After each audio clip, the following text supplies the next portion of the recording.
Invasão, tecnologia, ciência e esperança. Esses são os ingredientes do prato desta quinta de ficção científica no Peretes Café. E o prato de hoje é a Floresta Sombria. A humanidade agora está se preparando para a invasão do Trisolares. Os Sófons podem espionar absolutamente tudo que os humanos estão fazendo e atrapalhar todos os planos. Pensando nisso, os seres humanos resolveram contra-atacar com o Projeto Barreiras, que escolheu 4 pessoas muito inteligentes para criar uma estratégia sem que ninguém soubesse. Como os Sófons não podem ler pensamentos, essas pessoas teriam que enganar até mesmo aqueles com quem trabalham. Mas isso será suficiente para salvar a humanidade?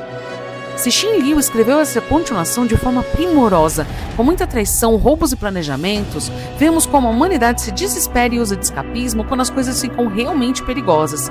Esse é um livro que lida com a realidade de uma forma muito pessimista, trazendo discussões filosóficas que podem ser bem desanimadoras.